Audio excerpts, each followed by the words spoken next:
ke bidang lingkaran.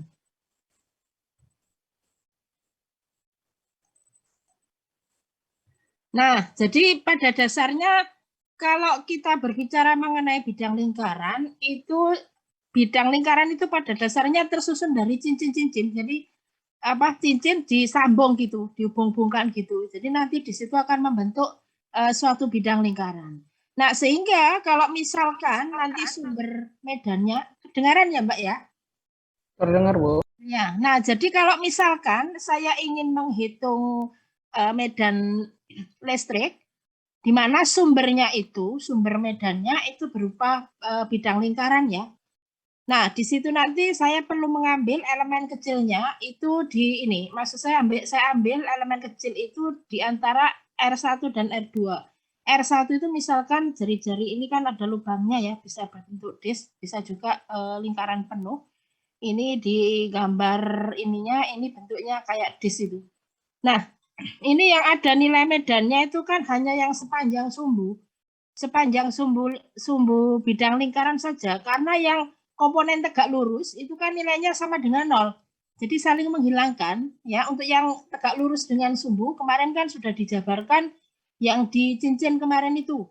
Nah, itu yang komponen tegak lurus dengan sumbu tegak lurus dengan sumbu, maksud saya itu kan kalau saya hitung kan nilainya 0. Karena kalau tak hitung yang bagian bawah ini juga untuk yang komponen tegak lurus itu besarnya sama, arahnya berlawanan. Nah, sehingga hanya ada komponen medan listrik itu yang sepanjang sumbu saja, yaitu dalam hal ini itu sepanjang sumbu Y. Karena digambarkan di sini itu yang ke Y ya. Nah, sehingga karena di sini bendanya itu berbentuk bidang, otomatis di situ nanti ada rapat muatan persatuan luas. Ya, jadi nanti simbolnya pakai tau. Tau itu sama dengan kalau di sini tak ambil DH, elemen kecil muatan, maka DH di sini nilainya sama dengan tau dikalikan DA. Nah, DA-nya itu adalah luas elemen cincin. Jadi luas elemen cincin kan sama dengan, jadi kalau misalkan saya punya cincin, sebentar ini keluar nggak ya pointernya. Nah, jadi kalau misalkan saya punya, nah, kok nggak mau dikeluarin ya ini. Nah, jadi kalau misalkan saya punya ini, cincin elemen tadi, elemen cincin tadi, ini elemennya. Nah, kemudian tak ambil di sini elemen muatannya adalah DH di sini. Nah, DH-nya itu sama dengan ini, atau dikalikan DA. Jadi DA-nya itu adalah luas dari elemen cincin yang warna biru di sini. Nah, luasnya itu kan sama dengan 2 PR kelilingnya. DR itu adalah tebal punyanya si cincin. Jadi DR itu ada di sini. Jadi DR itu ada, nggak mau ya. DR-nya itu ada di sini. Bentar, ini kok nggak mau keluar ininya. Pennya itu loh maksud saya. Jadi DR itu ada di sini. DR-nya itu adalah tebal elemen cincinnya itu. Jadi kalau misalkan tak ambil jarak antara pusat bidang lingkaran dengan elemen di sini kan R. Jadi DR itu adalah tebal cincinnya. Nah, sehingga dari sini nilai DH-nya itu sama dengan tau dikalikan 2 PR kali DR. Ya, DR itu elemen tebal cincinnya. Nah, sekarang kalau saya hitung medan listriknya untuk yang di titik P, nah karena tadi yang hanya ada nilai medan yang sepanjang sumbu saja, maka di sini bisa tak tulis nilainya. DE itu sama dengan ya K dikalikan DH dibagi S-nya itu kan jarak antara elemen ya, elemen muatan itu ke titik P, itu adalah S ya, S pangkat 2.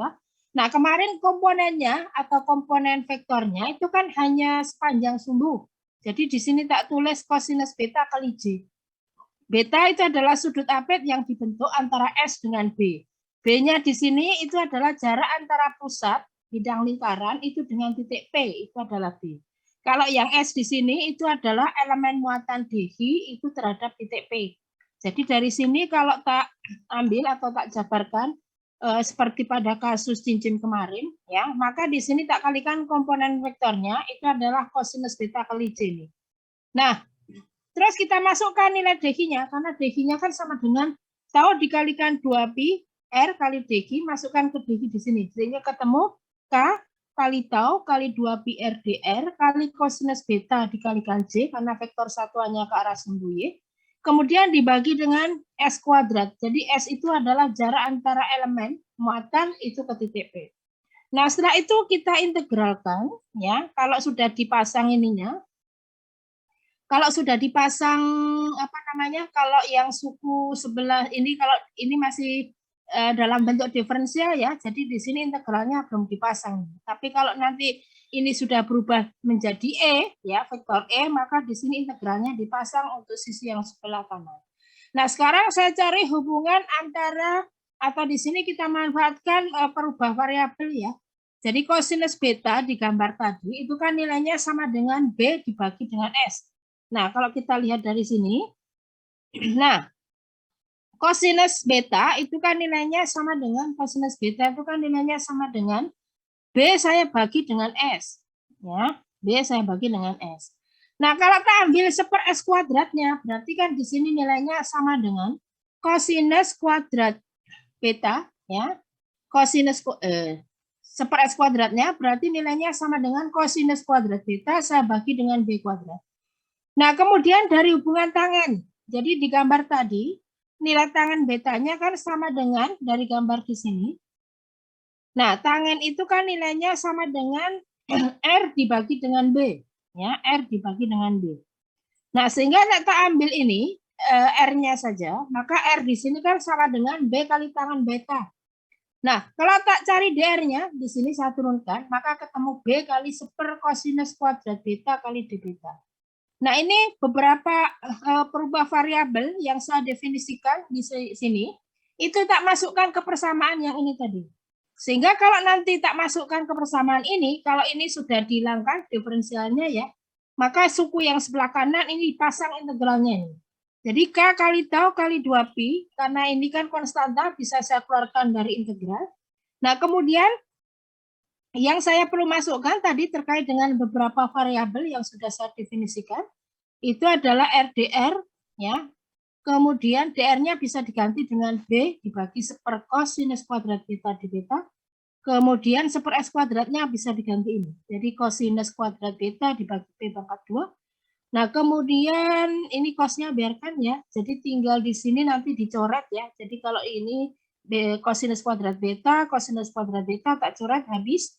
Kemudian kosinus beta dengan kosinus beta di sini bisa saya coret jadi habis. Jadi integralnya itu tinggal integral sinus beta d beta ini J vektor satuannya. Batas integrasinya dari beta 1 sampai beta 2.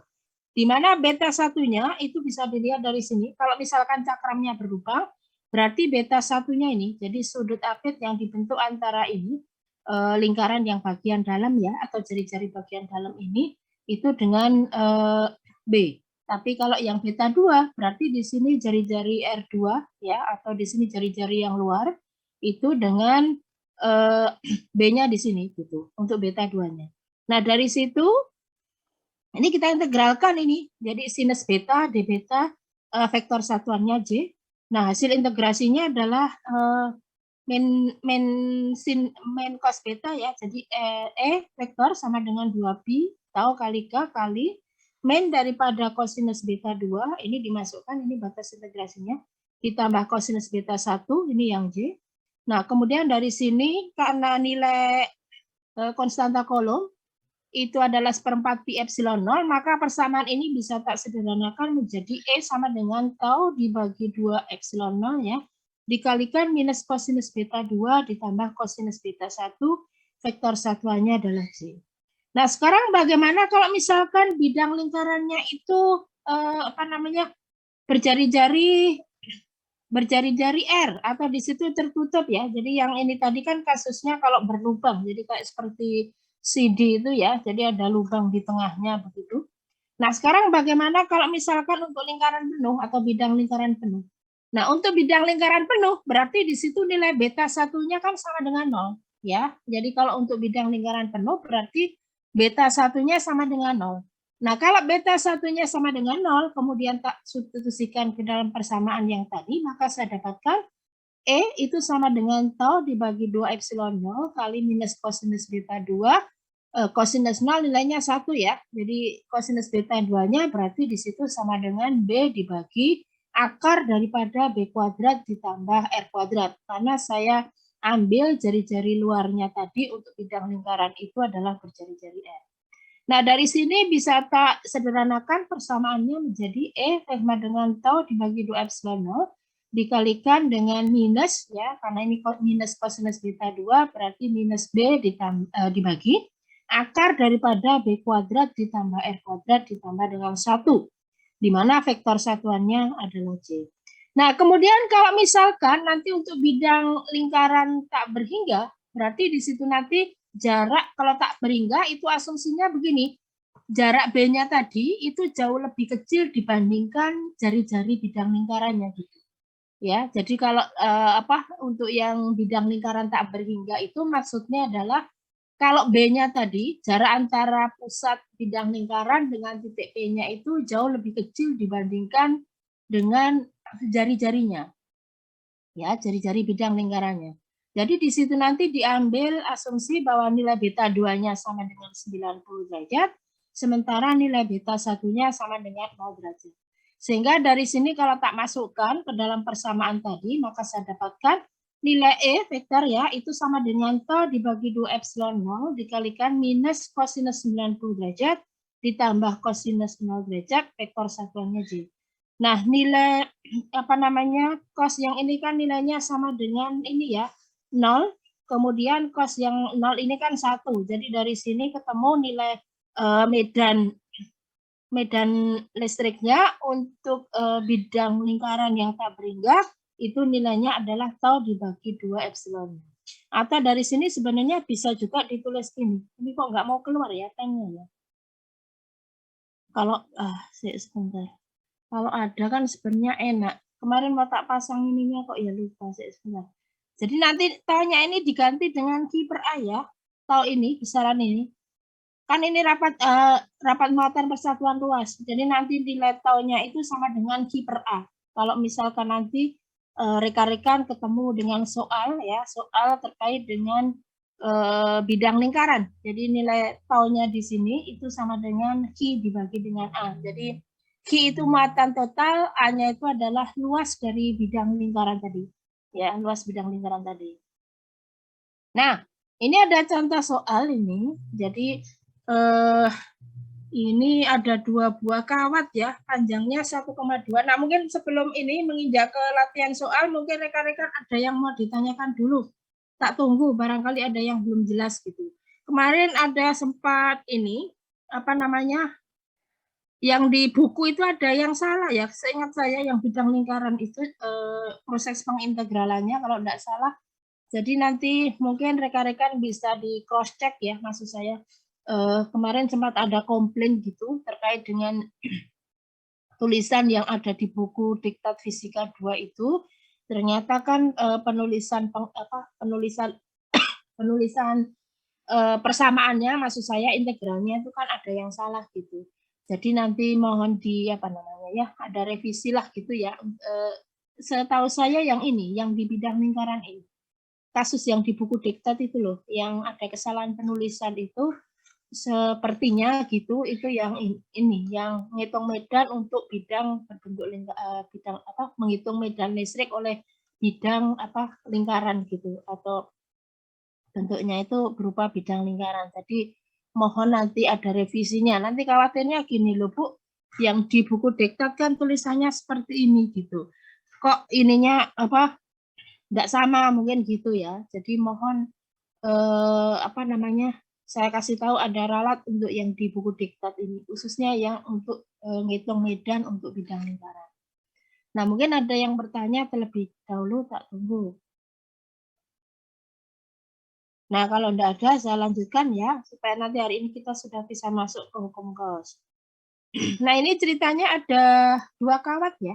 Jadi, cerita soalnya ini ada 2 buah kawat di mana diberi muatan positif dan negatif.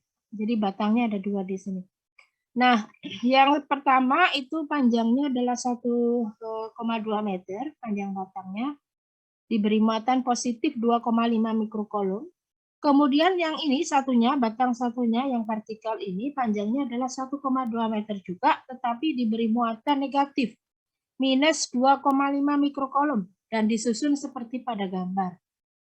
Nah, muatan terdistribusi secara seragam sepanjang kawat. Maksudnya seragam itu bahwa muatan ini yang sebesar 2,5 mikrokolom dan min 2,5 mikrokolom itu tersebar gitu ya. Jadi terdistribusi pada batangnya di sini.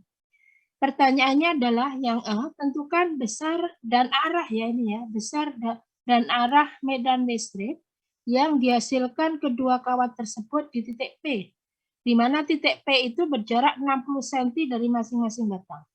Yang B, jika sebuah elektron dengan muatan minus 1,6 kali 10 pangkat minus 19 kolom, ini diletakkan di titik P, berapakah besar ini ya, besar gaya ini, aduh. Ini maksudnya itu berapa besar gaya, besar dan arah gaya gitu ini. Ini ono kalimatnya sing kurang. Gimana ini? Sebentar ya, tak benakno sedih. Tak betulkan sedih apa sebentar. Ada yang apa? Ada yang salah.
Masih ada temanmu yang masuk.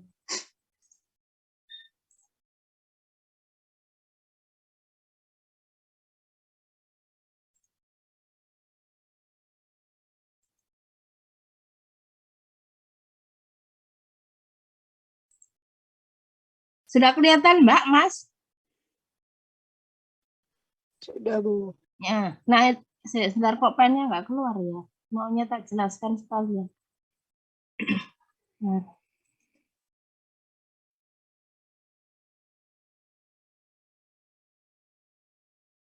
Nah, berarti di sini nanti rekan-rekan, nah ini keluar pennya sekarang.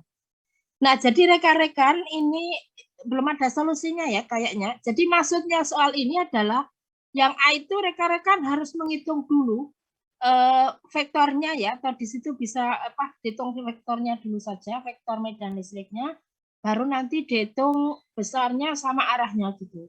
Nah, kalau misalkan nanti di titik B itu diletakkan sebuah elektron, maka di situ nanti kita bisa apa menghitung gayanya. Jadi besar dan arah gaya listrik atau gaya kolom yang dialami elektron akibat kedua kawat bermuatan tersebut. Nah, ini bisa diselesaikan satu persatu ya. Jadi kalau misalkan ini tak tarik garis ke sana, ini nggak apa-apa ya, nggak roto gambarnya. Ini juga ditarik garis ke sana. Nah, ini karena jaraknya kan sama tolek itu. Ini kan bisa tak uraikan komponennya. Nah, gini, apa digambar dulu aja satu persatu. Nah, gini. Ini komponen yang agak lurus ya, apa namanya? Yang satu ini, satu garis. Nah, gini. Nah, kemudian ini komponennya ini kan karena jarak kanan kirinya kan sama. Yang ini kan 30 cm nih. Ini sama sini kan sama-sama 30 cm ini. Jadi di situ nanti kalau karena di sini jarak kanan kirinya sama, berarti di sini nanti komponen ini sama ini itu besarnya sama arahnya berlawanan. Jadi nilainya 0 gitu. Jadi nanti hanya ada komponen yang ke arah sumbu Y negatif ya. Jadi digambarkan gini. Ini sumbu X positif, ini sumbu Y positif. Nah, ini kan ke arah bawah, berarti sumbu Y-nya yang negatif ya. Ini yang sumbu X negatif. Nah, kalau kita lihat ya dari penjabaran di sini kan berarti hanya ada komponen yang ke bawah, ke arah sumbu Y negatif. Nah, ini dihitung dulu ya, pakai formulasi yang sudah pernah kita turunkan itu, ya. Terus kemudian rekan-rekan nanti mencari sudutnya, gitu, ya, mencari sudutnya. Sudut alfa 1 atau theta 1, theta 2-nya itu. Kuncinya ada di situ. Nah, nanti yang ini juga demikian, yang untuk yang tegak ini, batang yang apa namanya, yang vertikal, itu juga digambar. Jadi nanti digambar ininya. Nah, ini digambar juga. Nah, nanti dari situ kan nanti dapat komponen ini. Nah, komponen yang ini kan juga besarnya sama ini, karena jarak kanan kirinya kan sama. Jadi nanti hanya ada komponen yang ke sana. Ke sana ya, yang untuk ini, untuk yang ini itu arahnya ke sana. Komponennya ke arah, jadi maksud saya yang batang yang ini, yang horizontal itu tadi hanya ada komponen yang ke ini, ke sumbu Y negatif. Sementara untuk yang batang vertikal ini ada apa namanya komponen medan listriknya itu ke arah sumbu X yang positif gitu. Nah, dari situ nanti silakan rekan-rekan menjumlahkan gitu. Jadi nanti dihitung E totalnya di situ, medan listrik di titik P, E total ya maksud saya, itu sama dengan jumlah medan oleh batang 1 ya, misalkan tak tulis gini, E1 ditambah dengan E2. Maksudnya E1 itu batang horizontal sama vertikal itu loh, misalkan loh ya ini. Nah, dari situ nanti ini kan komponennya tadi besarnya E1, kemudian di sini tadi kan komponennya yang satu tak ambil yang horizontal ya. Jadi di situ nanti vektor satuannya adalah minus J karena ke bawah. Kemudian ditambah dengan E2, E2 itu yang vertikal itu besarnya maksud saya. Nanti dibuat formulasinya. Vektor satuannya kan ke arah sumbu X positif. Jadi ini vektor satuannya adalah I gitu. Nah, gini. Nah, sekarang ngitung E1-nya ini. E1-nya dihitung. Besar E1 ya. Ngitungnya pakai yang formulasi yang hitung-hitung batang itu loh. K kalikan lambda ya. Itu pakai itu formulasinya. Dibuka lagi ya, enggak apa-apa ya. Nah, pakai yang ini. Nah, formulasinya pakai yang ini. Ya. Terus hati-hati waktu mencari sudutnya. Jadi ini yang sudut tetanya itu yang teta apa namanya misalkan mau dikasih AB juga boleh kalau seandainya rekan-rekan bingung ya. Jadi nanti misalkan mau ditulis teta A, teta B-nya boleh. Jadi di gambar ini formulasinya kan pakai ini ya. Nah, nek rekan-rekan bingung, ini batangnya boleh dikasih kode AB kalau seandainya rekan-rekan bingung. Nah, ini misalkan yang ini sisi A, yang ini sisi B gitu. Nah, yang ini misalkan mau dikasih C gitu, ini yang D gitu ya ujungnya. Enggak apa-apa kalau bingung gitu. Gitu caranya ya. Jadi nanti dicari sudut tetanya gitu ya. Jadi sudut teta B-nya itu kan yang ini ya. Gitu. Terus satunya itu nanti dicari. Atau bingung gambar yang itu tadi, yang ini boleh dibalik ini. Kalau rekan-rekan bingung ambil sudutnya ada di mana ya. Nah, itu kalau misalkan anaknya itu cerdik gimana, bukan cerdik ya gimana, idenya itu main gitu ya. Ini biasanya rekan-rekan itu dibalik gitu. Jadi gambar ini diputer gitu loh maksud saya, diputer sehingga kan letak titik P-nya itu kan ada di bawah gitu. Nah, nanti dari situ kan jadi tahu kira-kira theta A, theta B-nya itu yang mana ya gitu ya. Caranya seperti itu. Jadi nanti dihitung satu persatu. Gitu rekan-rekan caranya ya. Kemarin sudah diajari sama kakak asisten itu ngitung apa? Gaya kolom atau sudah sampai ke ngitung semacam ini kayak ngitung medan oleh muatan terdistribusi kontinu. Jadi nanti dihitung ya E1 E2-nya itu besarnya. Gitu. Bisa. Caranya seperti itu. Nanti kalau sudah ketemu E totalnya di sini, baru rekan-rekan mencari F-nya. Kalau diletakkan sebuah elektron. Kan ini nanti ada komponen yang ke arah sumbu X sama ke arah sumbu Y negatif. Nah, dari situ nanti bisa dicari arahnya. Kalau ini arahnya, jadi pakai tangen saja, enggak apa-apa. Jadi misalkan tangen alfa misalkan, itu kan berarti komponen yang ke arah sumbu Y ya, berarti yang ini dibagi dengan komponen yang ini. Gitu. Berarti di situ kan berarti minus ya. Minus E1 dibagi dengan E2. Dari sini nanti rekan-rekan dapat nilai alfanya. Untuk nomor A. Nah, untuk yang B, tinggal ngalikan saja. Kalau sudah ketemu vektornya ini, EP-nya sudah ketemu, rekan-rekan bisa menghitung F-nya. Karena F di titik P itu kan nilainya atau F elektron boleh. F yang dialami elektron itu kan sama dengan muatan elektron Ge, E elektron ya, dikalikan dengan E di titik P gitu. Vektor ya. Nah, gini. Jadi nanti ditanyakan besarnya, berarti tinggal ngalikan Ge-nya sama EP-nya yang besarnya ini dicari. Pakai akar itu rekan-rekan. Kalau mencari besarnya, ya. Jadi kalau misalkan mencari besar EP-nya, berarti di sini nanti EP itu sama dengan akar daripada, ditanyakan besarnya loh ya, akar daripada komponen ini, E2 atau E1 dulu mau dikuadratkan nggak apa-apa. Jadi minus dari E1 dikuadratkan, ditambah dengan ini, E2 dikuadratkan. Caranya seperti itu. Gitu. Nah, ketemu nilai alfa. Alfa itu sudut apit yang dibentuk antara yang ke arah sumbu X dengan yang ke arah sumbu Y. Ini ketemu nilai gayanya. Kalau gaya sudah ketemu, rekan-rekan juga bisa mencari besarnya. Jadi besarnya FE itu kan sama dengan muatannya ya, IE dikali, jadi positif ya nanti ya, dikalikan dengan EP-nya.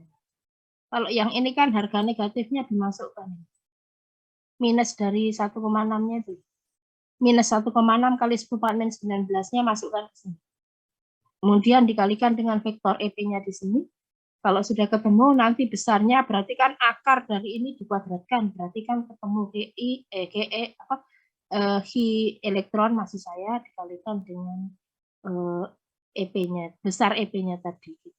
Gitu kira-kira. Prosesnya gitu ya. Jadi dihitung satu persatu. Nah, seandainya nanti kalau mengerjakan ini kan sebenarnya bisa dikasih alasan saja, misalkan kalau digambar kan jadi ketahuan bahwa komponen yang tegak lurus dengan sumbunya itu kan nilainya sama dengan 0, jadi saling meniadakan, jadi tidak perlu dihitung gitu loh maksud saya. Jadi yang ini sama ini kan besarnya sama, arahnya berlawanan, jadi tinggal diberi komentar saja, nggak usah perlu dihitung gitu maksud saya. Jadi langkah-langkahnya rekan-rekan itu harus menggambarkan terlebih dahulu. Kira-kira arahnya kemana gitu, ya? Kira-kira arahnya kemana? Ininya? Arah vektor-vektornya itu loh, arah komponen vektornya. Nanti kalau sudah dari situ nanti kalau misalkan besarnya sama, arahnya berlawanan, berarti kan 0. Berarti hasil penjumlahannya kan saling meniadakan gitu. Jadi hanya ada komponen medan yang sepanjang sumbu saja gitu, sepanjang ini sumbunya ini gitu, ya. Boleh, jadi tidak usah selalu menghitung gitu. Kalau memang hasil dari komponen vektornya itu saling menghilangkan atau saling meniadakan gitu. Kira-kira seperti itu nanti rekan-rekan kalau mengerjakan soal seperti ini. Nah, kemudian ini sampai ke hukum Gauss ya. Untuk menjelaskan atau ini hukum Gauss itu pada dasarnya gini. Kita gunakan untuk menghitung nilai medan listrik khususnya untuk bidang-bidang yang memiliki tingkat simetri yang tinggi gitu, ya. Penggunaannya maksud saya, ya. Jadi sebelum masuk ke sana, rekan-rekan perlu mengetahui terlebih dahulu yang namanya atau istilah flux listrik gitu. Flux listrik itu semacam ini. Jadi kalau saya punya suatu luasan ya. Nah, kemudian luasan ini ditembus ya. Jadi luasan A itu ditembus oleh suatu medan listrik gitu. Jadi nanti nembusnya itu kan bisa secara tegak lurus dengan luasan A, bisa juga menembus secara tidak tegak lurus. Gitu. Nah, dari sini nanti kalau misalkan, jadi dari sini kalau misalkan saya hitung besar fluksnya, atau flux ya, yang menembus suatu luasan di sini, luasan A di sini, itu bisa saya tuliskan sebagai perkalian titik antara vektor E, ya, medan listriknya, dengan vektor luasannya A. Ini didotkan. Nah, ingat bahwa untuk perkalian dot itu bisa saya tulis begini. Kan hasilnya ini kan skalar ya. Jadi flux itu menunjukkan suatu besaran skalar. Karena dari vektor kalau saya lakukan perkalian titik hasilnya adalah skalar. Nah, jadi dari sini skalarnya itu sama dengan, atau ini bisa tak jabarkan begitu. Besarnya E, saya kalikan besarnya A kali kosinus theta. Di mana kosinus theta di sini, atau tetanya, di situ menunjukkan sudut apet antara vektor E dengan vektor A. Nah, kemudian yang vektor A-nya itu adalah vektor normal ya ke permukaan, atau di situ berarti besarnya A dan arahnya itu normal ke permukaan. Jadi arahnya itu tegak lurus gitu ya. Jadi vektor A itu berarti vektor normal. Normal itu artinya adalah tegak lurus dengan permukaannya itu. Tegak lurus dengan permukaannya ya. Nah, kemudian dari sini kalau misalkan fluksnya tadi ya, itu dapat kita anggap sebagai jumlah garis medan yang menembus suatu permukaan. Jadi di situ nanti kita hitung ya berapa banyak garis gaya atau garis medan yang ditembus yang menembus suatu perluasan di sini gitu. Jadi dari sini kalau kita lihat formulasinya bahwa flux listrik itu sangat bergantung dari berapa besar medan listriknya, kemudian juga bergantung dari luas permukaannya, kemudian juga bergantung dari orientasi relatif antara medan dengan permukaan. Nah, orientasi relatif nanti kaitannya dengan faktor sudut itu, ya, faktor sudut tetanya tadi. Nah, sehingga kita gambarkan yang ini, gambar luasan ini tadi, ya kan ini ada luasan A kemudian ditembus secara tegak lurus oleh medan atau vektor medan listrik E. Jadi tak lihat dari samping yo, penampangnya itu jadi seperti ini. Jadi kalau misalkan saya punya vektor luasan A, kemudian di situ E-nya itu ini tegak lurus dengan permukaannya ini. Ini kan permukaannya yang ditembus Ini permukaannya yang ditembus oleh medan E.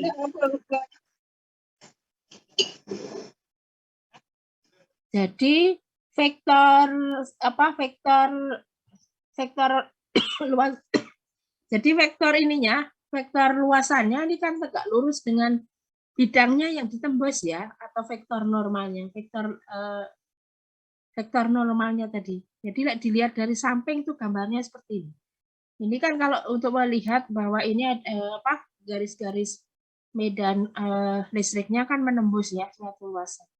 Nah, jadi kalau ini ditembus secara tegak lurus, maka di situ nanti kan sudut apetnya atau sudut apet yang dibentuk antara E dengan dengan A itu kan berhimpit. Berarti kalau berhimpit kan sudutnya 0. Jadi kalau cos 0 kan nilainya sama dengan 1. Jadi nanti kalau luasan yang ditembus oleh E itu kan tegak lurus, jadi sudut apet yang dibentuk antara E dengan A itu adalah nilainya kan 0 ininya sudutnya. Jadi nilai cos minus 0 kan sama dengan 1.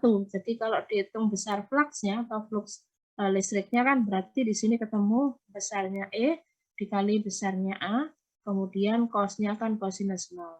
Cos 0 itu karena antara E dengan A-nya itu menembus secara tegak lurus. Gitu. Jadi vektor normal permukaan ya, vektor atau vektor luasan itu adalah suatu vektor yang ini nembusnya tadi tegak lurus dengan permukaannya itu. Jadi di sini berarti nilai cos ininya 0 ini. Kalau nembus secara tegak lurus maksud saya. Jadi nanti ketemu flux listriknya di situ sama dengan besarnya E dikalikan dengan besar luasan A. Nah, formulasinya semacam ini untuk menghitung flux listrik. Nah, kemudian kalau misalkan nanti membentuk sudut gitu ya. Jadi maksud saya luasan tadi ditembus tidak tegak lurus gitu, jadi membentuk sudut theta seperti ini. Jadi misalkan kayak gini, ini tadi kan luasannya. Nah, kemudian di situ apa namanya, luasannya kan yang warna ini ya, yang warna agak ke hijau ini, hijau agak tua ini ya. Nah, itu kan ini luasan A-nya. Nah, kemudian di sini dia apa namanya, sudut tetanya ya. Nah, berarti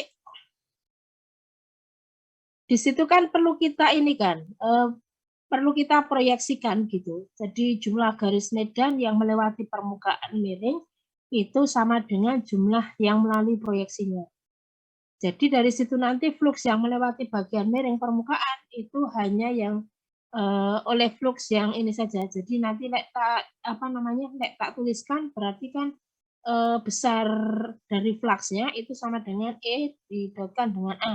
Jadi nanti kalau ini tak jabarkan, yang E di sini itu diuraikan, diproyeksikan maksud saya, itu kan yang tegak lurus dengan ininya, dengan permukaan bidangnya ini. Jadi di situ nilainya kan sama dengan A kali cosinus theta. Sehingga formulasi ini terkait dengan flux listrik, jadi flux itu sama dengan perkalian titik antara apa namanya E, ya vektor E dengan didekatkan dengan A. Atau rekan-rekan bingung itu bisa juga begini, kalau saya punya vektor ya, misalkan gini, ini vektor E-nya misalkan.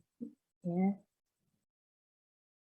Nah, kemudian saya punya vektor lain lagi, misalkan vektor A di sini. Nah, ini sudut apetnya ada di sini. Nah, sekarang kalau tak proyeksikan, ya, kalau saya proyeksikan E itu sepanjang vektor A. Jadi ini tak tulis sebagai komponennya adalah EX ya, boleh. EX itu karena apa, ke arah sumbu X misalnya ya. Ini sumbu X, ini sumbu Y. Nah, berarti di situ nanti kalau saya tuliskan perkalian titiknya, berarti kan di situ fluxnya ini sama dengan EX ya. Ini saya kalikan dengan A. Atau di sini besarnya A ya. Atau di sini tak tulis dengan apa?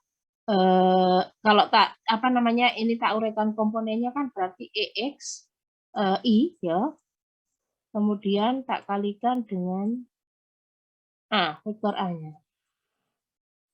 Atau dari sini boleh tak tulis ini. E ya. EX vektor didotkan dengan A vektor. Nah, ini dot. Dotnya di sini kan kalau tak uraikan ya, ini EX itu adalah besarnya E dikalikan dengan cosinus sudut. Jadi cosinus theta ya dikalikan dengan besarnya A. Gitu. Itu dari definisi kalau saya melakukan perkalian titik antara dua buah vektor ya. Jadi yang ini bisa tak tulis sebagai ininya komponen atau di sini EX-nya itu aja, atau misalkan tak tulis begini. Nah, ini. Nah, gini ya. Jadi kalau tak apa namanya istilahnya itu perkalian titik itu kan kalau saya proyeksikan salah satu vektor itu ke vektor lainnya gitu, maka saya dapatkan perkalian titiknya. Atau bisa juga dibalik ya, misalkan yang tak proyeksikan itu yang ini ya, apa ya, kalau dari gambarnya di sini kan yang bisa diproyeksikan kan yang vektor E-nya. Gitu. Jadi apa, kembali ke definisi awal, kalau misalkan saya punya suatu vektor E, kemudian saya proyeksikan ya ke A, maka saya dapatkan perkalian titik antara dua buah vektor itu, atau dari sini bisa tak uraikan atau bisa saya tuliskan bahwa flux listrik itu sama dengan E, besarnya E dikalikan besarnya A kali cosinus theta. Gitu. Kalau yang ini saya rasa rekan-rekan bisa membuka kembali untuk materi fisika 1 ya, diktat fisika 1. Karena di sana ada apa namanya bagaimana kita menuliskan suatu besaran vektor seandainya vektor itu saya lakukan perkalian titik gitu. Jadi maksud saya memang vektornya perlu diproyeksikan ke salah satu vektor yang lainnya untuk mendefinisikan perkalian titik yang ada di situ. Nah, kemudian ini apa ini? Soal apa ini? Hitung ini ya. Hitung fluxnya ya. Ini nembus secara tegak lurus. Nah, ini kalau yang ini nilainya fluxnya sama dengan E kalikan A ini. Karena kan sudut antara vektor E dengan vektor A-nya itu kan 0. Jadi nilai kosinus 0-nya kan sama dengan 1. Jadi ketemu fluxnya sama dengan besar E kali A. Kalau yang ini kan menembusnya secara tidak tegak lurus ya. Jadi nilai fluxnya 0 ini untuk gambar yang B. Nah, untuk yang C di sini ini bisa dihitung ini kalau misalkan antara E dengan A, vektor E dengan A-nya itu nembusnya tidak tegak lurus gitu. Jadi ada faktor sudutnya ya, tetanya di sini, maka tadi seperti tadi, jadi E dikalikan dengan, atau E kosinus theta dikalikan dengan luasan A.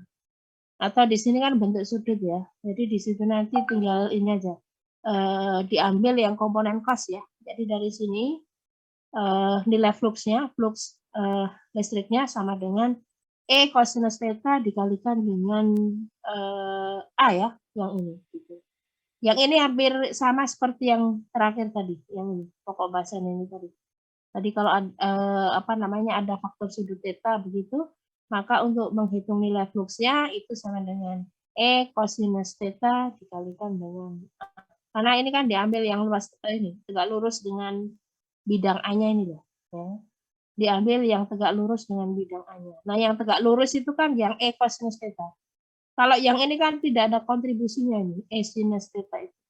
Karena sudutnya itu dengan A-nya ini kan namanya menembusnya kan tidak secara tegak lurus. Jadi yang ini tidak ada kontribusi untuk nilai medannya. Ada nilai medan yang tegak lurus dengan luasan A-nya di sini.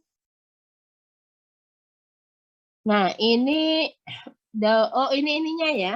Kalau misalkan diambil luasannya tadi ini permukaannya itu melengkung gitu. Jika permukaannya melengkung atau bidang yang bervariasi terhadap posisinya, maka kita perlu mengambil elemen kecil suatu luasan.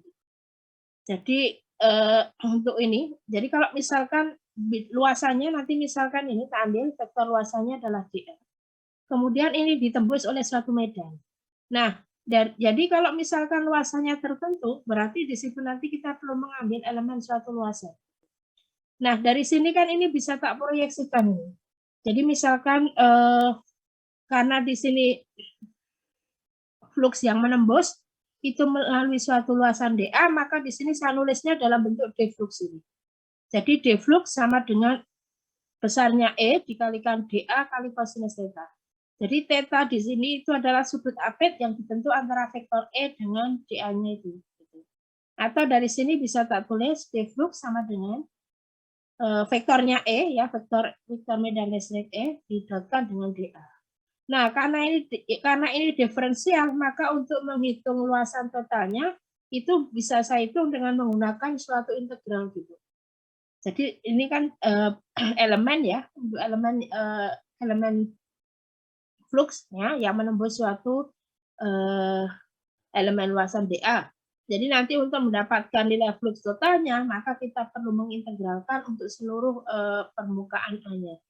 Jadi nilai fluxnya berarti sama dengan integral d flux ya, atau sama dengan integral E didotkan dengan dA. Atau boleh juga ditulis ini. Yang ini persamaan, yang ini masukkan ke sini juga boleh. Yang ini maksud saya, ini masukkan ke sini. Nah, ini. Ya. Jadi perkalian dot itu kan sama dengan besarnya E kalikan dA kali kosinus theta. Nah, ini kalau misalkan untuk bidang yang tertutup ya. Bidang tertutup itu misalkan lingkaran bola misalkan ya. Jadi di sini nanti untuk kasus pada permukaan tertutup, maka integralnya nanti pakai buletan di sini ya. Jadi integral tertutup bacanya ya. Integral integral permukaan tertutup. Jadi saya biasa bilang kalau nanti misalkan yang diintegralkan ya, atau di sini misalkan luasan yang ditembus itu berbentuk suatu bidang tertutup gitu ya, atau suatu permukaan tertutup, maka untuk menghitung besar fluxnya itu perlu menggunakan integral tertutup karena di situ memang ininya tertutup ya yang diintegralkan. Jadi integral tertutup d flux sama dengan integral tertutup ya vektor E didotkan dengan vektor dA. Jadi gambarnya seperti ini. Ya, jadi permukaannya itu tertutup ya. Jadi ini kalau ditembus berarti dA-nya ke sana misalkan ini E-nya. Jadi ini sudut tetanya. Jadi theta di sini adalah sudut akit yang dibentuk antara vektor E dengan vektor dA-nya. Jadi nanti untuk mendapatkan untuk seluruh ini flux yang menembus permukaan tertutup di sini, maka perlu kita gunakan integral tertutup ya. Integral luasan tertutup bacanya. Yang ini, karena kan ini terhadap dA. Jadi ini bacanya integral luasan tertutup. Nah, biasanya dipasang dua ini. Biasanya loh ya, kalau untuk luasan kan biasanya dua kayak gini. Nah, gini. Tapi kalau integral biasa itu nggak tertutup, maksud saya itu pakai dua gini. Nanti variabelnya di sini ada dx, ada dy gitu. Jadi dua kali proses pengintegralan. Nah, fungsinya ini biasanya kadang fungsi x sama misalkan gini, x kuadrat y misalkan ya. Nanti ini batas x1, x2 misalkan. Integral luasan ini. Ini yang y1, y2. Jadi nanti integralkannya satu per satu. Ini yang y2 ya. Nah, ini. Jadi nanti untuk luasan itu kita mengintegralkannya pakai suatu luasan ya, jadi dA. Tapi kalau misalkan integralnya lipat 3 itu dipakai untuk yang volume. Nah, kadang ditulis begini, jadi enaknya itu pakai 2 per 1 ya. Penulisannya ini. Tapi dalam beberapa buku kadang cuma satu ya. Tapi dari sini sebenarnya kita sudah bisa melihat bahwa integralnya itu adalah terhadap suatu luasannya di sini gitu. Ya. Jadi integral luasan tertutup gitu. Nah, apa maksud ini loh, apa maksud dari benda ini? Inilah ada lipat 2 integralnya ditutup ya. Jadi integral jadi ini tidak perlu panik ya. Tanda lingkaran mengingatkan kita untuk mengintegralkan terhadap suatu permukaan tertutup. Ya, jadi maksudnya tadi jadi maksudnya itu apa namanya? Bahwa yang kita hitung itu sebenarnya integralnya itu pada suatu luasan tertutup gitu ya, pada suatu permukaan tertutup gitu. Ini loh dikasih bulat 2 itu. Kalau yang 2 saja kan kita integralkan misalkan terhadap dx dan dy gitu. Terus dikasih batas integrasi seperti tadi. Tapi ada ini buletannya itu maksudnya itu adalah bendanya itu tertutup gitu loh maksud saya. Permukaannya itu tertutup. Nah ini garis-garis. Nah ini di manakah?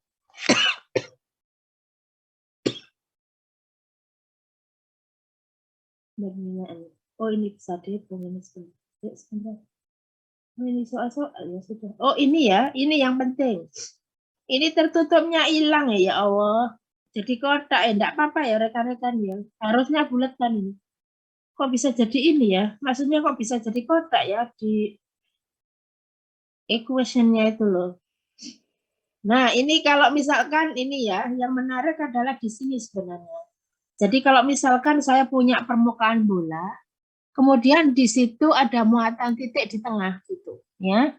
Nah, ini yang diambil sebagai permukaan tertutupnya tadi, ya. Nah, ini kita bisa manfaatkan ini formulasi. Ini permukaannya tadi, permukaan tertutup tadi. Ini yang dimaksud permukaan tertutup karena di situ kan muatannya itu terkurung. Terkurung itu berarti kayak seperti gini, kayak muatan itu gini. Jadi rekan-rekan bisa membayangkan kalau misalkan muatannya itu ada burung dalam sangkar itu. Jadi yang burung itu sebagai muatannya, sangkarnya itu sebagai permukaan tertutupnya gitu, atau permukaan Gauss orang biasa sebut. Nah, kalau kita jadi sumbernya itu berupa muatan titik ya di sini.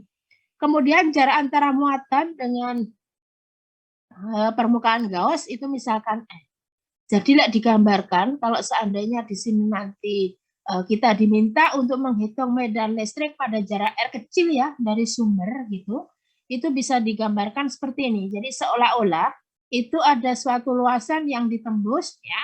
Ini luasan dA-nya, kemudian ini arah dari E-nya. Nah, untuk mendapatkan nilai medannya, jadi di sini kita manfaatkan kaitan antara flux listrik dengan medannya. Jadi flux itu kan sama dengan integral tertutup. Sebentar. Ini kok keluarnya jadi ini gitu loh, kotak-kotak ini. Maksudnya itu integral tertutup. Ya, ada tutupnya kayak tadi itu. Ini keluarnya jadi kotak. Equation-nya yang ke error. Nah, jadi ini kita tulis dulu fluxnya ya. Jadi D flux sama dengan integral tertutup E didotkan dengan dA. Nah, tadi kalau ini karena ini perkalian dot, ya perkalian titik, berarti kan bisa saya tulis begini. Jadi besarnya E kali dA, elemen luasan, dikalikan kosinus theta. Nah, E-nya itu kan sama dengan untuk muatan titik, nilai E-nya untuk muatan titik maksud saya, sumbernya kan satu muatan titik di sini. E-nya kan sama dengan K dikalikan Q dibagi dengan R pangkat 2 ya. Medan oleh muatan titik. Nah, itu tak masukkan ke sini. K-nya diganti 1/4 pi epsilon 0. Q-nya itu sebagai muatan sumber di sini, dibagi dengan R pangkat 2. R-nya itu adalah jarak antara muatan ke titik yang mau tak hitung medannya. Dikalikan dengan dA.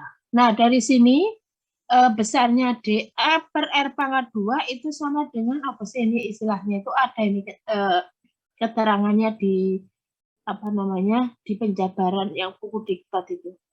Nah, sehingga dari situ nanti tak tulis yang ini tadi, maka nilainya sama dengan ini ya. Nilainya ini dA per R pangkat 2 itu sama dengan 4 pi gitu. Jadi apa namanya ini? Istilahnya itu ada ini hanya di buku diktat. Nah, sehingga kalau K-nya tadi 1/4 pi epsilon 0, ini tak coret ini 4 pi-nya, nilai ini ya. Ini tak coret, maka saya dapatkan nilai Q per epsilon 0. Nah, jadi dari sini hukum Gauss itu menyatakan bahwa flux yang menembus suatu luasan tertutup itu nilainya sama dengan Q yang dilingkupi oleh permukaan Gauss dibagi dengan epsilon 0.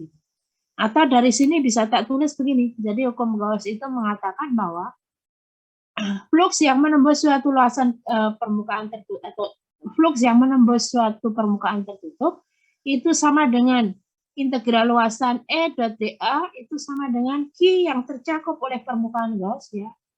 Q enclosed itu maksudnya Q di dalam. Muatan di dalam permukaan Gauss ya. Q di sini itu maksudnya adalah muatan dalam permukaan Gauss. Muatan yang tercakup boleh atau yang dilingkungi boleh. Yang tercakup oleh bidang Gauss. Tercakup. Yang tercakup oleh permukaan Gauss. Oleh permukaan Gauss.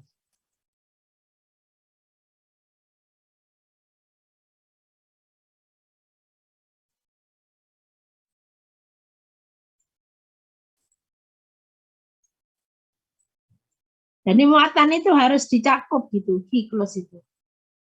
Kalau misalkan muatannya ini di luar permukaan Gauss, berarti nilai medannya sama dengan 0 gitu. Karena di sini muatan titik Q-nya itu kan dilingkupi ya istilahnya ya, atau tercakup oleh permukaan Gauss, maka di sini kalau kita hitung nilai medannya pada jarak R itu ketemu E-nya itu sama dengan ya E-nya ketemu Q ya. Ini kalau diintegralkan ya kan besarnya E dikalikan 4 pi epsilon 0 ya, lihat integral 0. 4 pi epsilon 0 itu sama dengan Q yang dicakup kan Q dibagi 4 pi R kuadrat ya, sorry. Ini R pangkat 2 karena pada jarak R dibagi dengan epsilon 0. Jadi ketemu nilai medan E-nya itu sama dengan Q dibagi 4 pi epsilon 0 kali R pangkat 2. Nah, atau dari sini bisa ditulis nilainya sama dengan K dikalikan Q dibagi R pangkat 2. Nah, ini. Nah, ini. Ini kan sama dengan menghitung medan pada jarak R kecil ya, dari sumber gitu. Jadi pada jarak di sini, maksudnya. Jadi pada jarak di sini, ya, pada jarak R kecil itu loh, nilai medannya berapa. Nah, gini misalkan ya, tak gambar medannya. Nah, ini bisa diwakili misalkan titik berapa, titik 1 atau titik A boleh. Nanti rancu dengan A itu ya. Misalkan titik P boleh. Ini diwakili gitu. Nah, jadi besarnya E di titik P atau pada jarak R kecil atau E pada jarak R kecil boleh. Misalkan mau dikasih begini. E pada jarak R kecil mau dikasih kode gitu. Itu nilainya sama dengan K dikalikan Q dibagi dengan R pangkat 2. Dibagi dengan R pangkat 2. Nah, ya. Jadi anggap kita diminta untuk menghitung medan pada jarak R dari sumber gitu. Sumbernya dalam hal ini adalah muatan titik ya. Gitu caranya.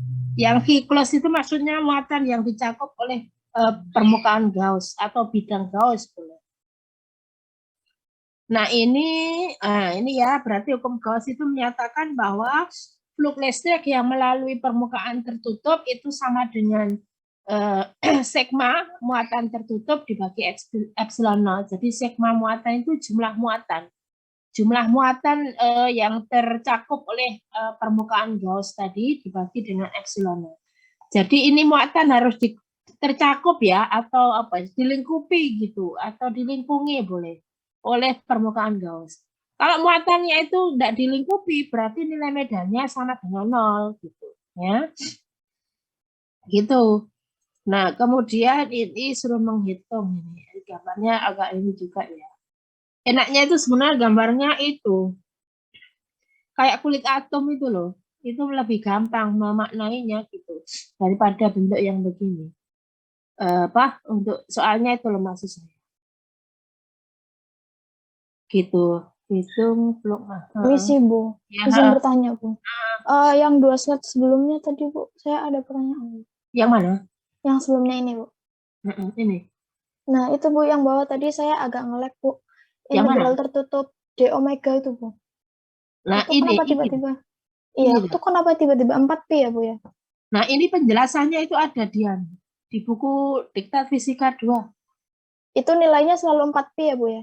Nilainya sama dengan 4Pi. Aku lali nih, saya lupa yang ini, yang apa ngitung ini loh. Kalau ini kan karena kan apa ini luasannya dibagi, ini kan sama dengan integralkan ini. Nah, ini penjelasannya itu ada di Fisika 2 itu. Nilainya mesti 4Pi gitu. Oh iya Bu. Terima kasih Makanya Bu. ini kan makanya di sini kan untuk hukum Gauss itu selalu berlaku bahwa flux yang menembus suatu permukaan tertutup ya itu sama dengan integral tertutup vektor E didotkan dengan vektor dA itu nilainya sama dengan muatan yang tercakup ya dalam permukaan Gauss dibagi epsilon 0. Jadi muatan itu harus terkurung gitu. Kalau muatannya di luar ya nggak ada medan gitu. Ya, Baik, jadi Bu. sebenarnya lebih gampang kalau misalkan gini, saya punya apa namanya ya, misalkan saya punya kulit atom itu loh, jadi misalkan kayak gini, itu lebih gampang ini nanti kalau soalnya dianukan ke sana. Ini isinya apa saja tuh saya juga nggak hafal satu persatu ini. Enggak maksudnya. Oh, ini ngitung yang tadi ya, sumbernya itu kan ini.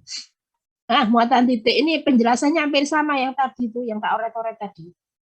Jadi ceritanya ya karena ini kan penerapan hukum Gauss itu kan untuk menghitung bidang-bidang yang tingkat simetrinya kan tinggi ya. Jadi kalau misalkan ini untuk apa namanya sumbernya muatan titik ini, kita diminta menghitung medan pada jarak R kecil ya R kecil. Nah berarti kan kita diminta menghitung medan yang di sini, yang sepanjang ini loh maksud saya pada jarak R. Jadi ini misalkan jaraknya R. Nah, ini sumbernya muatan titik. Jadi kita diminta menghitung medan pada jarak ini, yang di sepanjang ini maksud saya.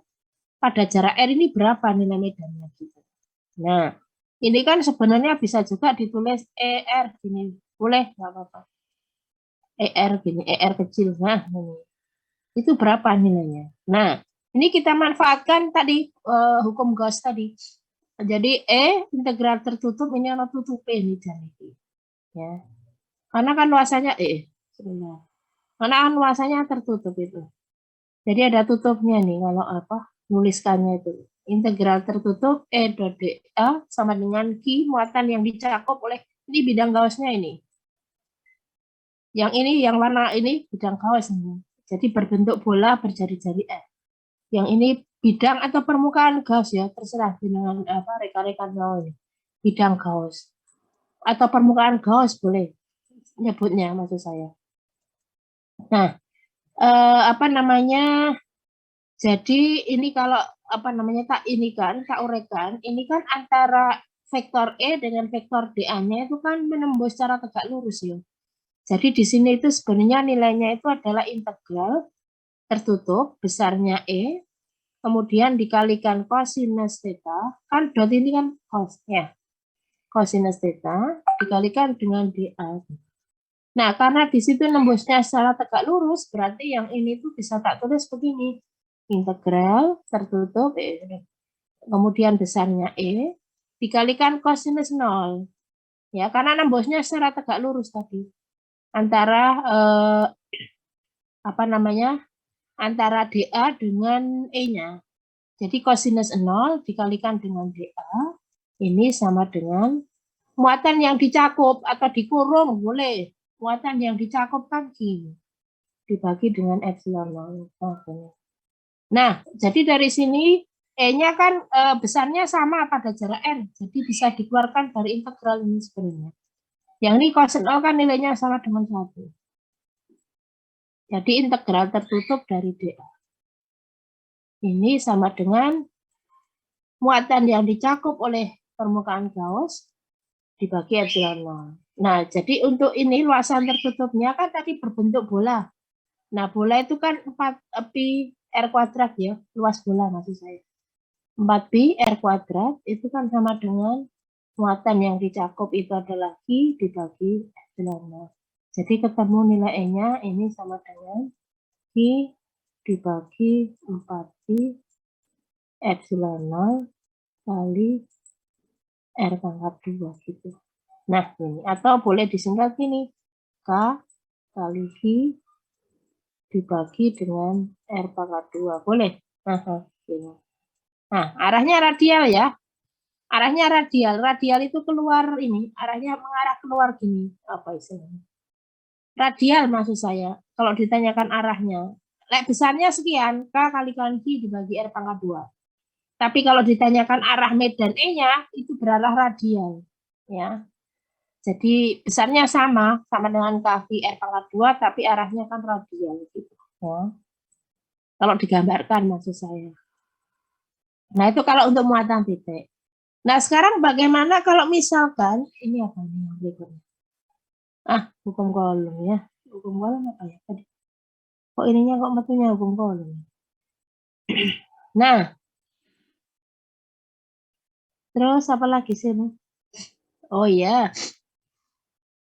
Jadi nanti untuk menyelesaikan apa namanya ya?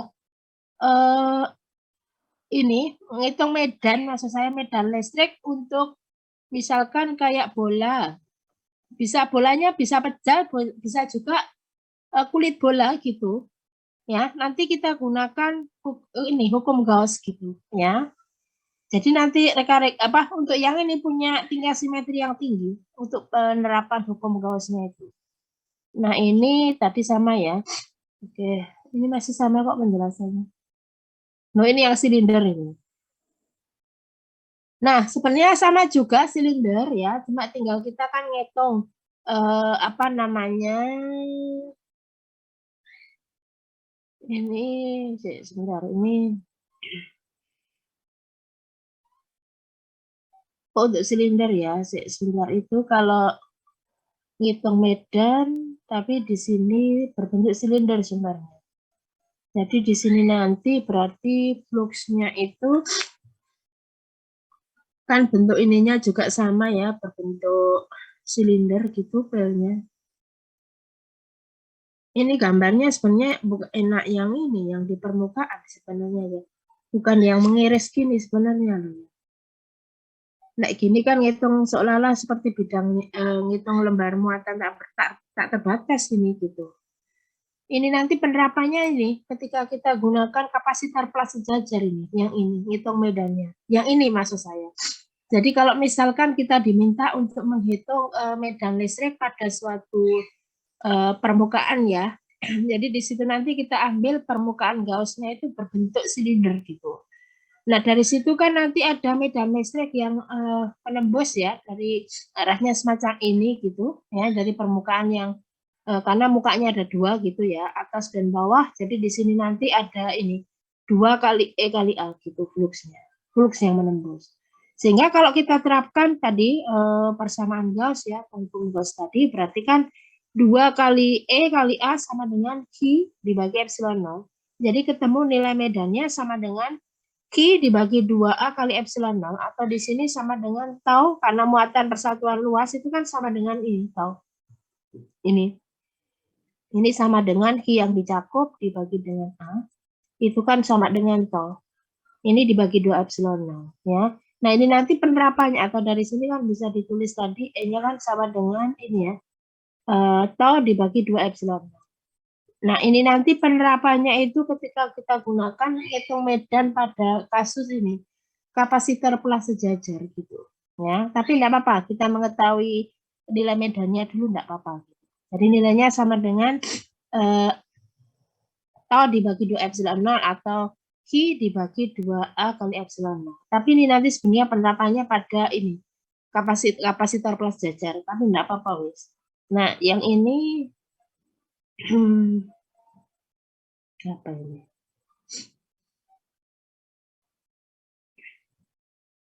Bidang.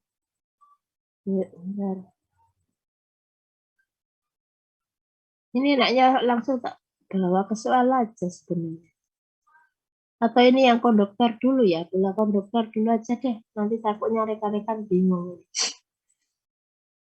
Nah, jadi nanti kalau misalkan saya punya bola konduktor ya, nanti di soal rekan-rekan akan disuguhi dengan kalimat ada bola konduktor sama bola isolator. Nah, untuk yang bola konduktor itu asumsikan rekan-rekan itu muatannya itu kulit gitu loh maksud saya. Jadi kalau yang konduktor, muatan itu seperti pada kulit bola itu loh. Jadi muatannya itu ada di kulit bola. Jadi yang sebelah dalam itu kosong, gak ada muatannya gitu. Ya, itu untuk yang bola konduktor. Tapi kalau yang bola isolator, rekan-rekan itu mengasumsikan bahwa muatan itu terdistribusi mulai dalam sampai keluar gitu. Jadi mengisi seluruh ruang yang ada di sana, ya. Jadi nanti kalau rekan-rekan ketemu soal sebuah bola konduktor, berarti rekan-rekan langsung berpikiran bahwa oh muatannya itu berada di permukaan atau kulitnya bola gitu. Kalau bentuknya bola kan bisa juga silinder nanti yang diberi muatan itu.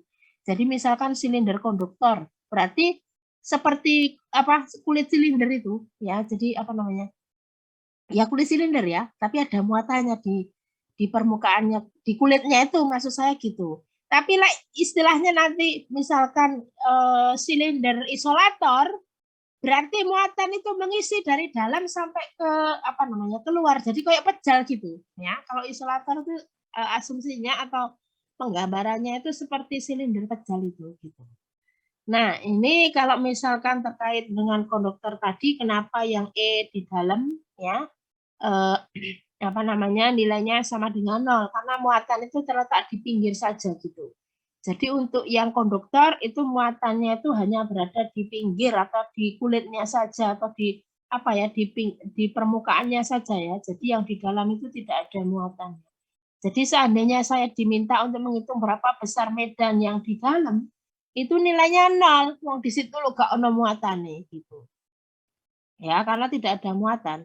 Jadi muatan itu hanya terletak di kulitnya si bola. Jadi misalkan bola konduktor ya, jadi asumsikan bahwa ada bola gitu ya, bola konduktor. Berarti muatan itu hanya berada di permukaan bola. yang di dalam itu kosong, gak ono muatane gitu. Jadi nanti kalau misalkan rekan-rekan diminta untuk menghitung medan yang di dalam apa namanya bola konduktor, berarti nilainya sama dengan. Jadi yang ada hanya ini di permukaannya saja. Ini yang apa tadi?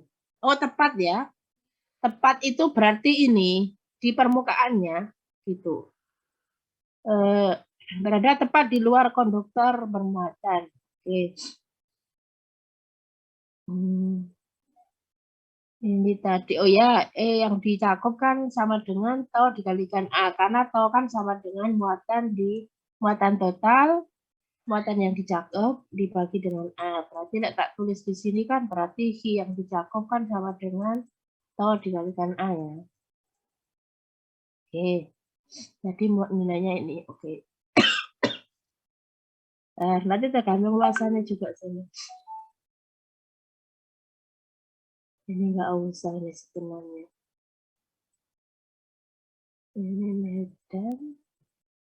Ini soal ya. Gambar 3 silinder. Oh, bentuknya silinder ini, bukan bol. Ini isinya soal-soal gini tak ya?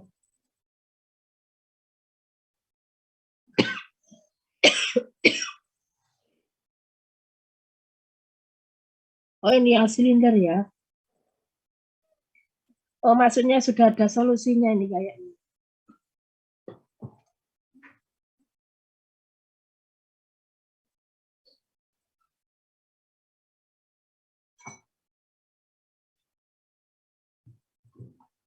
Jadi ini yang kasus silinder ini. Jadi misalkan jadi gini ya rekan-rekan, nanti cara mengingatnya. Kalau misalkan di soal nanti misalkan diketahui silinder apa namanya silinder konduktor gitu, berarti rekan-rekan harus punya apa namanya langsung punya feeling gitu ya. Oh berarti muatannya itu berada pada kulit gitu. Jadi yang di dalam silindernya itu tidak ada muatan gitu. Nah yang ini soalnya itu adalah kabel koaksial ya. Koaksial itu satu sumbu gitu. Terus kemudian kita diminta untuk menghitung nilai flux yang di mana ini titiknya. Ini soalnya kan sebenarnya bisa dibagi beberapa daerah ini. Jadi kalau misalkan ini jari-jari dalamnya R1, jari-jari yang ini R2 misalkan ya, jari-jari yang luar ini R3 gitu bisa dihitung. Gitu. Jadi nanti di situ ini berarti muatannya ada yang di biru ini apa di kuning ini kayaknya. Yang merah itu oke, yang ini luas yang 2 PRL ini luas ininya, luas permukaan Gauss-nya. Ya, luas permukaan Gauss untuk silinder 2 pi R kalikan L ini. Kan kelilingnya dikalikan panjang silindernya. Kemudian Q yang dicakup itu kan sama dengan Q dibagi epsilon 0. Nah, karena bentuknya silinder, maka di sini nanti muatannya sama dengan lambda kali L. Lambda kali L. Rapat muatan persatuan panjang, karena kan silinder kan ada panjangnya. Ya. Nah, yang ini itu yang ininya. Apa namanya A-nya itu gitu. Ya. Luas ininya silindernya. Jadi ini luasan silindernya kan sama dengan luasan silinder yang di ini. Luas permukaan silindernya kan sama dengan 2 pi R kalikan L. Terus yang Q-nya diganti dengan lambda kali L. Karena di sini kan ada rapat muatan persatuan panjang ya. Jadi lambda kan sama dengan Q per L. Gitu. Jadi nanti kalau dinyatakan dalam hukum Gauss itu kan tadi muatan yang tercakup. Jadi Q-nya kan dinyatakan dalam lambda kali L. Lambda itu rapat muatan persatuan panjang. L-nya itu adalah panjang silindernya. Ini, oh ini ngitung.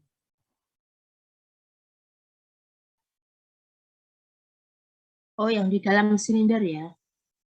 Itu, oh karena muatannya ada di ini, ada di apa namanya, ada di yang warna kuning ini. Jadi kalau misalkan ditanyakan medan yang di dalam sini kan nggak ada muatan. Soalnya muatannya ada di warna kuning. Jadi kalau ditanyakan berapa besar medan yang di dalam atau misalkan diwakili dengan titik P misalkan ya, atau titik apa namanya, titik K mungkin boleh. Itu nilai E-nya sama dengan 0 karena nggak ada muatan yang dicakup oleh permukaan gas. Kan muatannya ada di sini kayaknya nih. Yang ini, yang warna kuning ini loh, muatannya ada di sepanjang itu. Gitu ya. Ini intinya untuk menghitung medan sebenarnya, medan listrik. Itu sebentar apa lagi saya sini kok. Oh, kalau soal gini nanti anu aja lah. Oh, isolator. Nah, kalau isolator nanti anu ya. Isolator itu seperti pejal itu loh. Jadi kalau misalkan bola isolator itu berarti muatan itu mengisi seluruh ruangan yang ada di dalam bola gitu ya. Nah, nanti bisa dihitung berapa nilai medan misalkan pada jarak R1 ya dari pusat bola maupun pada jarak R2. R2 ini yang jari-jari sebelah dalam. Ini bisa dihitung ini. Jadi nanti diambil apa namanya? Luas. Jadi nanti diselesaikan satu persatu gitu. Letak titiknya ada di mana gitu. Ya. Ini bola jari-jari R. Tentukan E pada jari R1 dan R2. Oh, ya. R-nya itu jari-jari bolanya ya. Oke, ini ada solusinya enggak? Nah, ini, iya, benar. Nah, permasalahannya ini kan menghitung di muatannya itu. Muatan yang dicakup oleh permukaan gas. Nah, dari sini kalau ini kan berarti arahnya kan radial ya. Ininya medannya pada jarak R. Nah, kemudian dari sini karena E-nya E cosinusnya kan E cosinus 0 bisa keluar ini nanti tinggal integral dA. Nah, dA-nya itu adalah luas daripada si ini luas permukaan gas. Nah, jadi 4pi R kuadrat. Ya. Sama dengan Q yang dicakup. Nah, tinggal sekarang muatannya itu berapa ini yang didistribusikan. Nah, balik lagi ya. R-nya arahnya radial. Vektor satuan R.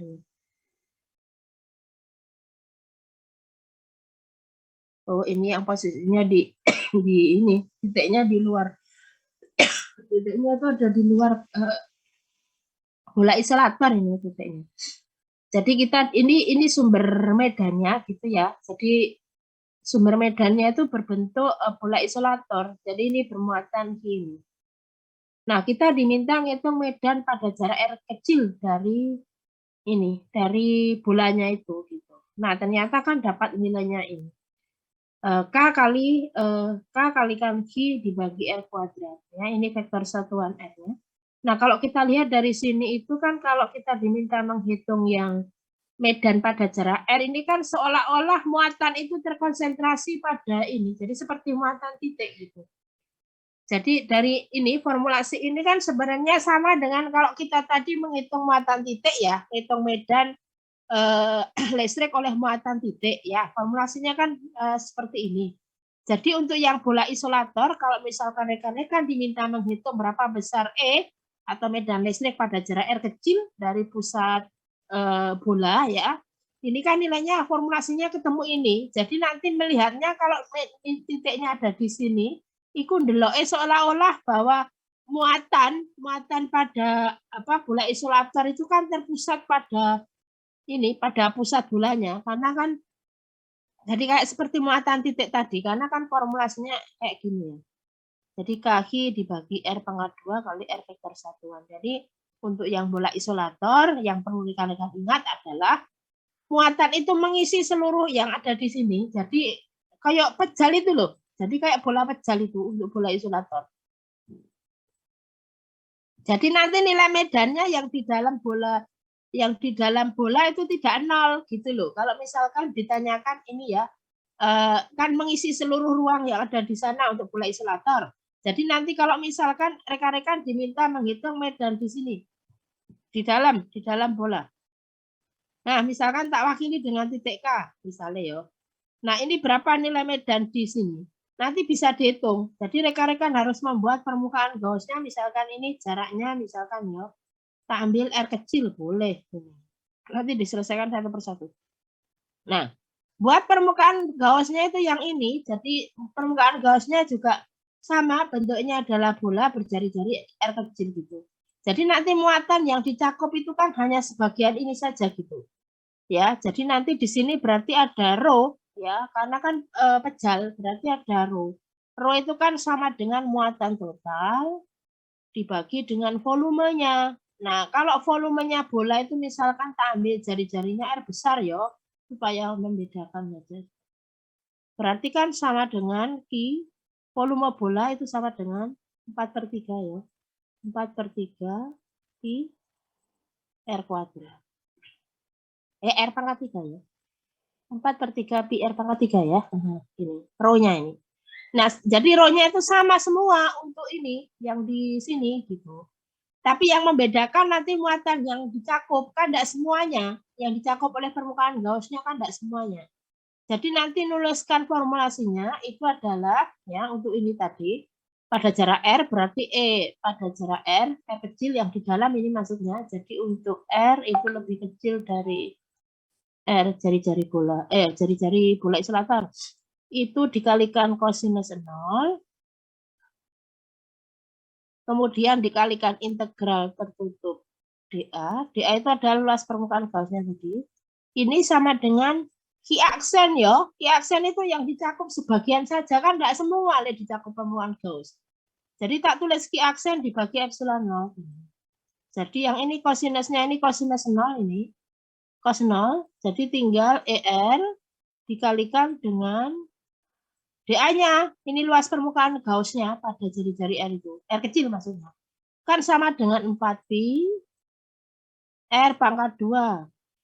Ya, muatan yang dicakup kan hanya sebagian saja. Jadi tak tulis dengan rho dikali dengan volume aksen, P aksen.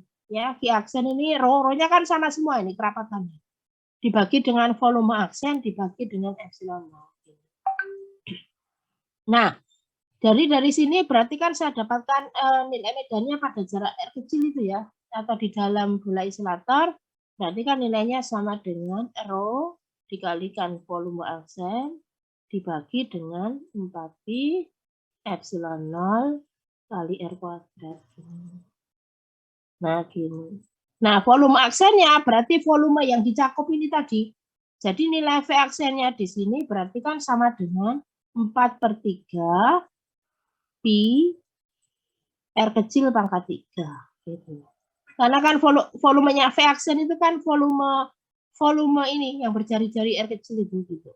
Nah, sementara rho-nya itu kan mewakili ini seluruhnya. Jadi rho itu sama dengan muatan total dibagi dengan 4/3 pi R pangkat 3. Kalau yang Q aksen itu adalah muatan yang tercakup oleh permukaan gausnya saja. Karena tadi kita ingin menghitung nilai medan yang di dalam gitu. Titiknya maksud saya. Titik K-nya itu kan terletak di dalam bola isolator gitu. Jadi nanti diambil beberapa daerah gitu loh maksud saya. Terus ini apa lagi nih? Nah, ini ya tadi ya. Oh, ini solusinya mungkin. Nah, gini. Nah, ya. Nanti dijabarkan yang ini tadi. Solusi dari saya tadi dijabarkan kan tinggal masukkan aja ini. Rho-nya masukkan ke sini, V-nya masukkan P aksennya. Gitu. Dibagi 4/3 epsilon 0 kali R kuadrat. Jadi rho-nya itu pakai rho ini. Kemudian volume aksennya pakai ini. Nanti ketemu ini. Sama seperti yang ini tadi. Yang di sini. Nah, ini. Ya, kalau untuk bola isolator maksud saya. Ya, titiknya ada di dalam ini. Jadi titik K-nya tadi terletak di dalam bola isolator. Jadi ini tak wakili dengan titik bola. Pada jarak R kecil maksudnya. Nah, ini titik K. Misalkan nanti titik di sini yang di luar bola, ambil titik L, gitu ya. Jadi kita diminta ngitung medan yang di R lebih kecil dari R besar, jari-jarinya, atau ngitung R ini lebih besar dari F. Jadi nanti diselesaikan satu persatu gitu. Tergantung dari letak titiknya. Kalau letaknya di L ya kita diminta ngitung yang pada titik L, berarti nanti ambil misalkan pada jarak R-nya di sini. Nah ini. Nah kemudian buat permukaan Gauss melalui titik L. Ya. Bentuknya juga bola ya. Bentuknya juga bola, maksud saya kan harus simetri dengan apa namanya dengan sumbernya. Sumbernya kan berbentuk bola, bola isolator. Jadi buat permukaan Gauss-nya di sini berbentuk bola berjari-jari R kecil gitu. Nah dari sini kan berarti kalau kita hitung ini sebagai permukaan Gauss ini bidang Gauss-nya. Nah bidang Gauss-nya itu juga sama berbentuk bola gitu. Ya itu bidang Gauss-nya. Nah, sehingga kalau nanti diselesaikan, berarti E dikalikan luas permukaan Gauss-nya kan sama dengan 4pi R pangkat 2, karena kan berbentuk bola berjari-jari R kecil itu. Ini sama dengan muatan yang dicakup, sama dengan muatan total. Q total itu maksudnya Q seluruh bola. Karena kan yang dicakup kan semuanya. Muatan ini kan yang dicakup seluruhnya. Tertutup oleh permukaan Gauss dibagi dengan epsilon 0. Jadi nanti ketemu nilai medannya sama dengan apa namanya Q total dibagi dengan Q total itu karena itu muatannya semua atau Q boleh. Q totalnya dibagi 4pi epsilon 0 kali R kuadrat atau sama dengan K kali Q total ya, muatan total yang ada di bola isolatornya dibagi dengan epsilon R kuadrat ya. Nah, kalau kita lihat formulasi ini kan seolah-olah bahwa muatan ini kan terkonsentrasi ya pada suatu titik. Jadi kayak muatan titik tadi itu gitu. Jadi untuk yang bola isolator bermuatan Q ya, bermuatan totalnya kan Q totalnya kan sama dengan Q itu. Nah, itu seperti seolah-olah kalau saya menghitung medan oleh muatan titik toh. Jadi yang ini kalau saya punya muatan titik Q ya, saya diminta menghitung medan pada jarak pada titik K misalkan. Nah, pada jarak R kecil. Nah, jaraknya ini terhadap sumber itu R kecil. Nah, gini. Jadi seperti seolah-olah saya itu menghitung kalau bola isolator ya bermuatan, tapi kita diminta untuk menghitung pada R kecil lebih besar dari jari-jari ini si bolanya ya. Untuk kasus yang ini kan berarti seolah-olah nilainya kan ini, yang ini maksud saya. Nah, jadi seolah-olah seperti kalau kita menghitung muatan titik gitu. Jadi muatan yang pada bola isolator tadi kan seolah-olah terkonsentrasi pada kayak seperti muatan titik gitu loh maksud saya. Jadi seolah-olah kalau saya gambarkan karena formulasinya kan di sini sama toh kalau saya ngitung yang muatan titik tadi sumbernya. Nah, ternyata medan pada jarak R atau diwakili dengan titik K di sini ya, E pada titik K maksud saya. Itu kan nilainya sama dengan kalau saya ngitung muatan titik. Jadi seperti seolah-olah muatan itu terkonsentrasi pada itu seperti muatan titik itu gitu. Cara apa namanya? Cara menyelesaikannya gitu ya. Itu cara membedakannya mana yang isolator, mana yang konduktor. Jadi yang konduktor itu adalah misalkan bola konduktor ya, berarti bola jadi seperti kulit bola itu gitu. Jadi muatan itu hanya ada di kulitnya saja. Yang di dalam bola itu kosong ya, nggak ada apa-apa nih gitu. Nggak ada muatannya maksudnya. Tapi kalau bola isolator berarti seperti bola pejal. Jadi muatan itu mengisi seluruh ruangan yang ada di sana. Demikian juga kalau misalkan nanti ketemu apa namanya soal yang silinder isolator gitu. Nah, berarti di situ nanti silindernya seperti kulit silinder itu. Jadi muatan hanya ada di kulitnya saja. Jadi yang di dalam silinder itu nol muatannya gitu. Kalau yang silinder isolator berarti nanti seperti silinder pejal itu. Jadi muatan mengisi seluruh yang ada di sana muatannya. Nah, tapi beda lagi nanti kalau istilahnya bola isolator berongga. Nah, itu beda lagi ya. Kan bisa jadi nanti bola isolator berongga. Berarti di situ nanti di sela-sela rongganya itu ada muatannya. Kadang soalnya itu digabung-gabung ya. Ada yang bola konduktor yang di dalam, terus yang di luar itu dikasih bola bola isolator berongga gitu. Berarti di situ kan jadi muatannya itu ya ada di rongganya itu gitu loh maksud saya. Jadi memang tergantung dari soal ini. Jadi nanti tak kasih soalnya nanti kalau sudah ini. Ini apa lagi? Oh tadi ya, oh hampir sama. Ini sudah soal-soal. Oh berarti sudah bisa ini. Sebentar. Jadi maksud saya sudah bisa ini apa namanya latihan soal gitu ya. Boleh. Yang berikutnya aja dah.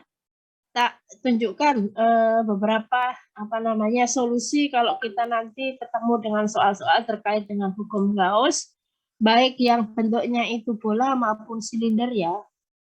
Itu tak kasih apa istilahnya,